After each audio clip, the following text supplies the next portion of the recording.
Ya, kita tarik nafas sama-sama. Tarik nafasnya. Buang. Tarik lagi. Buang perlahan. Ya, sudah ya. Sudah lebih bersemangat lagi?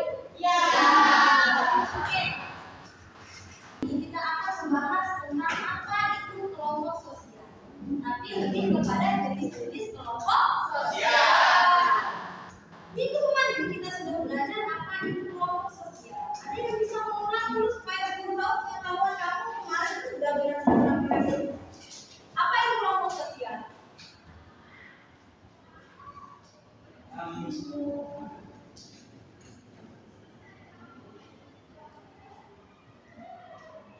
Saya buat ya, kelompok sosial itu adalah beberapa orang yang terbentuk atas dasar kepentingan bersama. Jadi kelompok itu terbentuk dari beberapa susunan orang atau beberapa orang yang ingin mencapai tujuan bersama. Ya, benar sekali. Apa semua sepakat sama Raya? Ya. Lagi mana Raya mewakili kalau kalian sudah paham semuanya. Sekarang kita perhatikan ke slide-nya. Ini tadi pengertian dari kelompok sosial. Guru mau tanya dulu. Kelompok sosial mana yang pernah kalian temui selama ini? Coba yang pernah merasa kelompok sosial angkat tangan. Pernah ya? Ya mungkin kalau kita kan bagian dari masyarakat ya. Pernah ya gimana? Bagaimana? Atau nama dari kelompok sosial itu apa? Yang pernah kalian temui?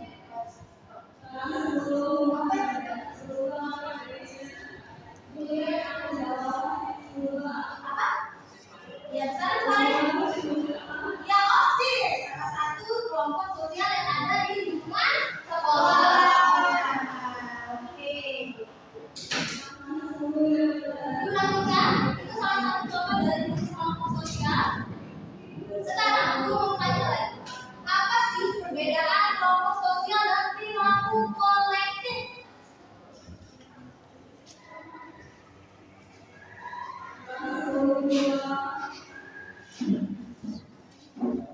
Perbedaan kelompok sosial dan perilaku kolektif. Bukan video bisa ditulis di depan.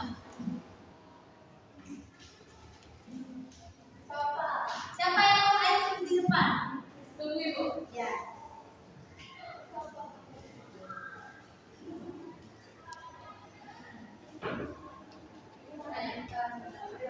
Itu kayak yang cowok mungkin mau?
Ya ayyuhalladzina amanu sallu 'alaihi wa sallimu taslima.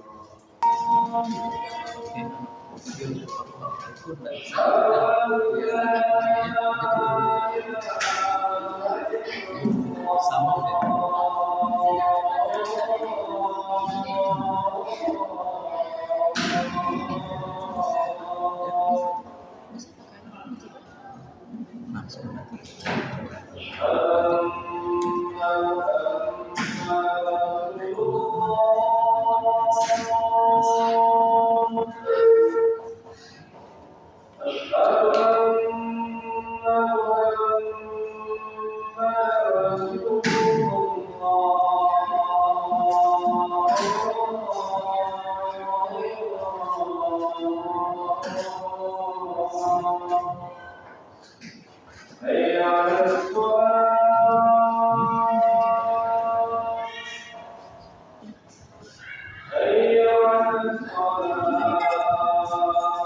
Ciri-ciri dasar yang pertama ada ciri-ciri dasar karakteristik utama kelompok yang kalian pilih seperti jumlah anggotanya berapa, struktur dan aturan dalam kelompok sosial tersebut. Yang kedua, dasar pembentukan. Jelaskan mengapa kelompok ini terbentuk. Apakah karena kesamaan hobi, pekerjaan atau tujuan dari kelompok sosial tersebut. Yang ketiga, pola interaksi. Bagaimana interaksi antar anggotanya, apakah intens dan personal, kelompok primer atau formal, dan impersonal atau kelompok student. Yang keempat yaitu sistem nilai dan norma. Apa nilai-nilai dan norma yang berlaku dalam kelompok ini, bagaimana anggota mematuhinya, dan yang terakhir yaitu contoh kegiatan. Sebutkan beberapa kegiatan yang sering dilakukan oleh kelompok ini.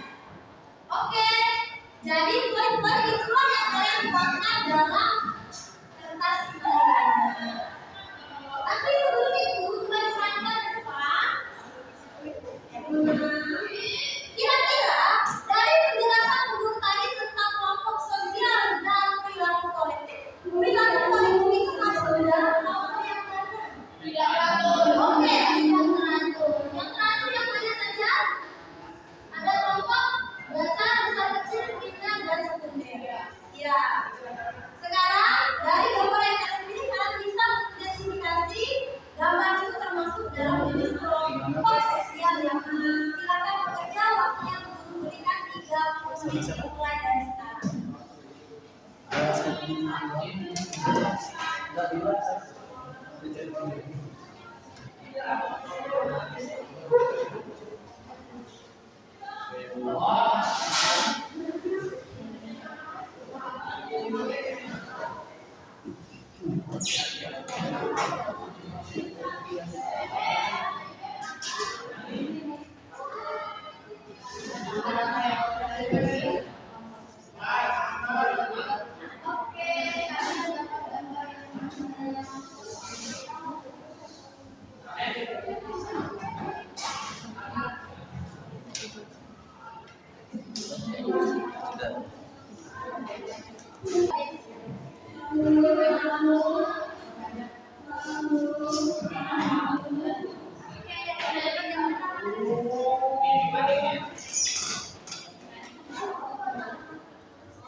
Oke, guru kita lagi. Bisa apa-apa menggunakan HP, silakan dibuka Google-nya atau WhatsApp, atau chat GPT-nya silakan.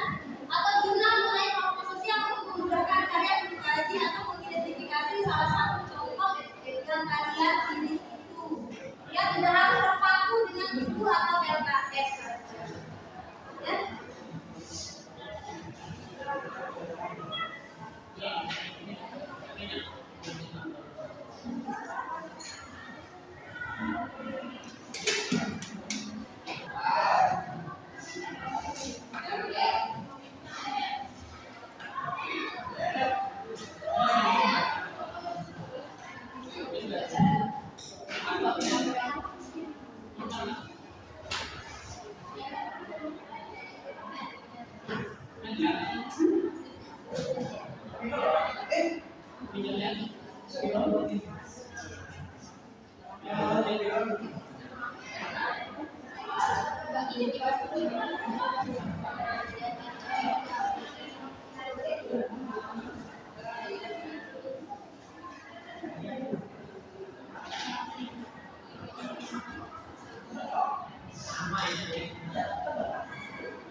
Oke, dapat gambar apa ini? Ini tentang anak-anak paskibra yang ada di SMA Sekolah Mataram itu dia memenangkan lomba dan dapat juara. Ada 3 orang yaitu Kak Reno, Surya dan Kak Fata dan dibagian sama kepala sekolah dan Pak Ardi. Oke. Jadi ini menurut kalian ini kelompok sosial apa? Membership. Oke, sip. Ada kesulitan? Untuk saat ini nggak ada. Oke, lanjutkan pekerjaan. Oke, Ibu.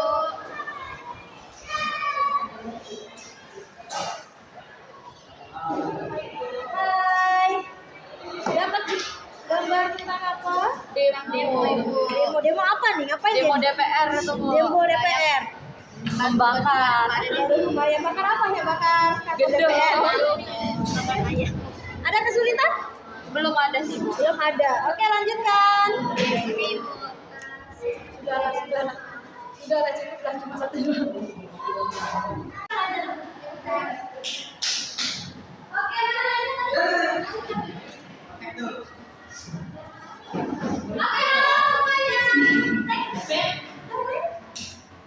semuanya. Sudah selesai? Sudah. Guru mau tes suaranya mau? Guru bilang sosiologi. Jawabannya mantap. Guru bilang sosiologi, kalian bilang lagi mantap. Sosiologi mantap. Guru lagi sosiologi mantap.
Sudah mulai direkam.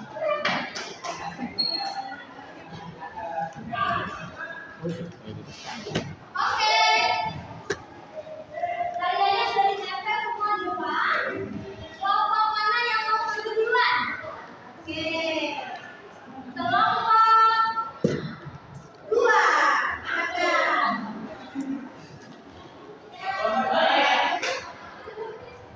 Oh iya, kelompok 2. Tapi sebelum presentasi jangan dulu ya. Jangan ya. Andalan. Iya dia. Jangan, gurunya sudah bilang dari tadi. Dilihat lagi apabila di situ ada pelajaran. Jika kalian bisa memperhatikan apa yang harus diperbaiki dan apa yang harus diperbaiki ketika maju ke depan. Itu adalah landasan guru menilai kalian. Dan yang lain juga harus perhatikan. Nanti ada sesi pertanyaan dan jawaban harus diberikan kepada kelompok yang presentasi. Siap? Ya. Silakan. Tunggu.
sebagai ketua kelompok baik saya Ramona Bani beserta dengan anggota kelompok saya yaitu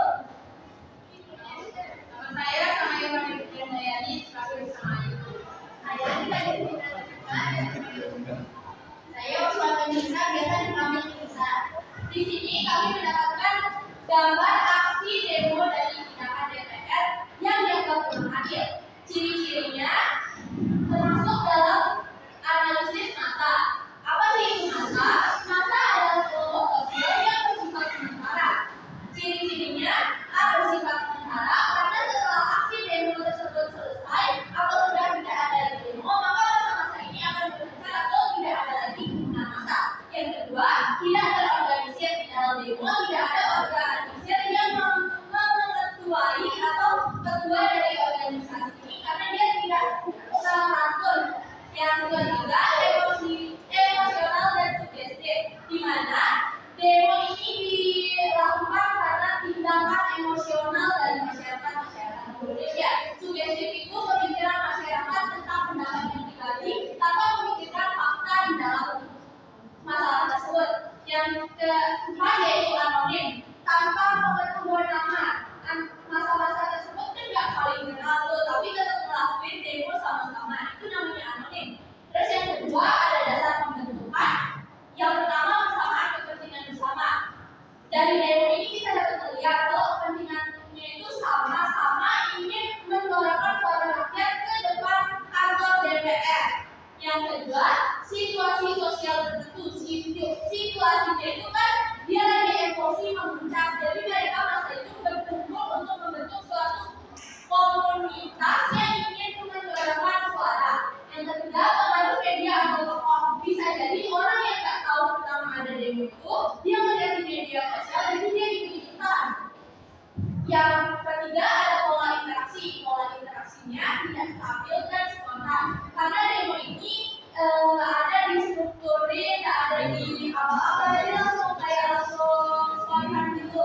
Yang kedua mengikuti arus. Umumnya setiap masa pengikut demo itu ikut arus. Jika orang sedang masalahnya rendah, udah pergi, kalau ada lagi ikut-ikutan.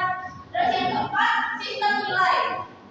Yang norma terbentuk secara spontan, misalnya larangan membawa senjata. Contoh kegiatannya, yang pertama ada demonstrasi atau unjuk rasa. Nah di sini termasuk dalam unjuk rasa karena dia ingin menyuarakan suara rakyat. Yang kedua pertemuan politik. Ada yang ingin bertanya dari presentasi yang telah mau kami sampaikan? Apa saja? Bisa bertanya dari perusahaan. Ya silakan berdiri. Banyak ya. Saya isi berapa profesor kemudian dari satu ingin bahwa tiga ingin bertanya menurut kalian apa yang dari gambar itu apa yang bikin kalian apa yang bikin masyarakat sangat kesal dengan pemerintahan Indonesia saat ini? Baik, terima kasih atas pertanyaannya. Ada yang ingin bertanya lagi? Izin menjawab dari pertanyaannya Satya. Kenapa masa itu sampai melakukan tindakan demo? Yang pertama karena dia jengkel sama DPR. DPR di Indonesia kan kata-kata ya sih mau naik gaji 3 juta per ya kan ya 3 juta per hari. Nah itu tidak konsisten sama masyarakat, sedangkan pajak di Indonesia itu naik, malah DPR enak-enak dapat gaji tinggi, masyarakat membayar pajak yang banyak, belum tentu semua orang itu bisa dapat membayarnya. Jadi suatu halangan masyarakat itu tidak dapat memenuhi pajak itu, jadi dia kayak ngeluh ke satu orang. Bisa jadi orang itu juga ngumpulin pendapat-pendapat yang lain, terus dia kayak ngumpulin kayak ini, terus kemudian juga tindakan dari DPR. DPR nggak sesuai banget dari namanya Dewan Perwakilan Rakyat. Dia mau menyalahkan rakyat yang ingin menyuarakan rakyat, dia tidak mendengar suara rakyat, dia mau mendengar suaranya sendiri. Dan itu bisa dijadikan bahwa itu faktor penyebab terjadinya demo. Oke, gimana?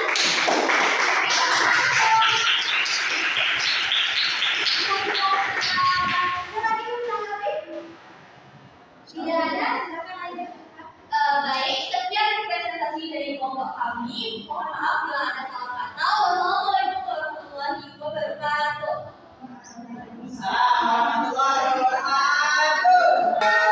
Dua, satu.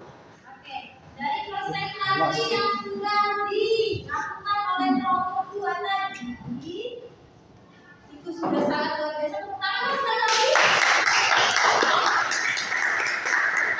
Tapi dari penilaian yang kalian sudah pegang, kita langsung kita presentasi. Ada beberapa yang harus diperbaiki dari kegiatan tadi. Dari substansi materi sudah sesuai dan sudah benar juga mengidentifikasi dari contoh gambar tersebut, yaitu demonstrasi yaitu dalam kelompok massa yang benar. Bapak-bapak, cuma seharusnya anggota kelompok ini juga lebih aktif ya, jangan lain aja yang berbicara. Lain kali untuk presentasi selanjutnya bisa jadi anggota lain juga harus berbicara atau menjawab pertanyaan atau mendapatkan pendapatnya terhadap pertanyaan dari kelompok lain. Itu sih catatan yang guru perlu sampaikan ke kalian. Bisa dipahami?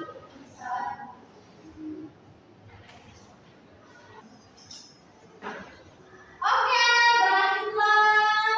Hampir berakhir jam pelajaran kita hari ini. Sudah ditutup dari presentasi dari kelompok 3 tadi. Sudah selesai semua presentasi. Sekarang kembali ke tempat duduknya masing-masing. Kembali ke tempat duduknya masing-masing.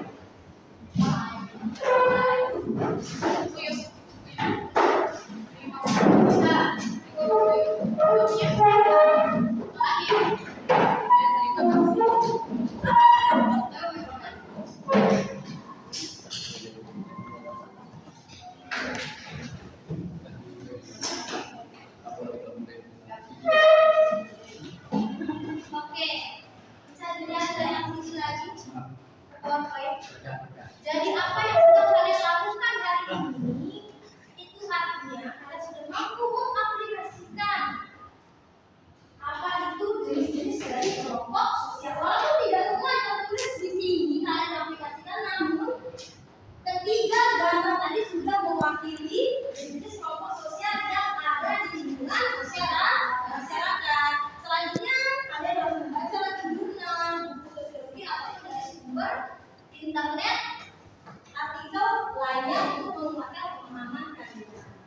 Oke, sampai di sini guru mau tanya, siapa yang bisa merefleksi kegiatan hari ini? Manfaatnya untuk kita apa sih belajar kelompok sosial? Saya Bu. Oke, silakan Sofa. Mungkin supaya lebih jelas teman-teman mungkin diserahkan ke teman. Oh iya, silakan Sofa berdiri aja. Oke, halo teman-teman. Saya mau menjelaskan tentang refleksi apa yang kita dapat hari ini tentang pembelajaran kita. Mungkin menurut saya tuh senang banget karena di hari ini saya juga bisa bawa pulang ilmu tentang kelompok sosial. Ternyata di masyarakat tuh banyak banget kelompoknya dan beragam macam. Kelompoknya tuh kayak mungkin yang pernah dijelaskan sama Raya, yaitu tentang demonstrasi, juga dijelaskan sama kelompok Alti tentang podcast dan kelompok tentang prestasi yang ada di SMA Sebelah Mataram. Nah, terus apa nih manfaat yang kita dapat? Saya ambil contohnya dari kelompok saya ya, yaitu tentang ciri-cirinya itu membership sama referensi group, yaitu membership itu merupakan kelompok yang anggotanya sudah resmi secara fisik masuk ke dalam kelompok tersebut, seperti yang ada di kelompok saya, yaitu tentang anak-anak paskibraka SMA Sebelah Mataram yang menangkan juara pada Madagaskar yang ada di Mandua Mataram, dan referensi group atau acuan kelompok yang sebagai acuan untuk kelompok atau secara anggota untuk menjadi acuan yang baik terhadap perilaku ataupun pribadi masing-masing. Oke, tepuk tangan dong.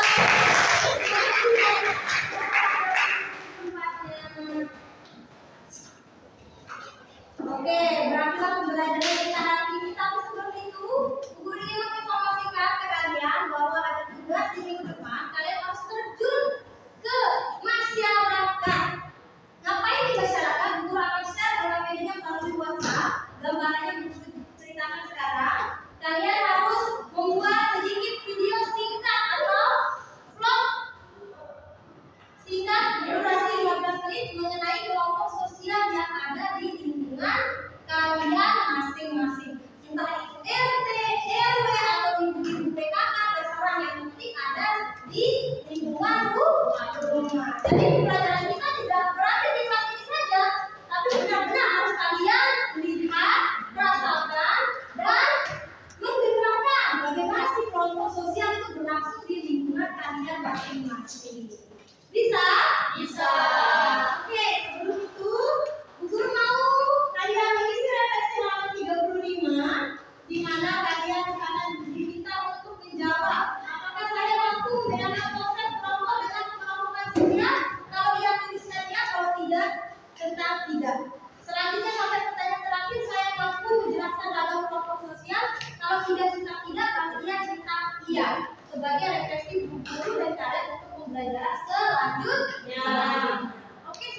marilah kita berdoa menurut agama dan kepercayaan kita masing-masing. Berdoa dalam hati, mulai.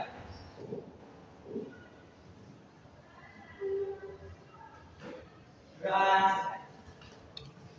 Siap. Ucap terima kasih.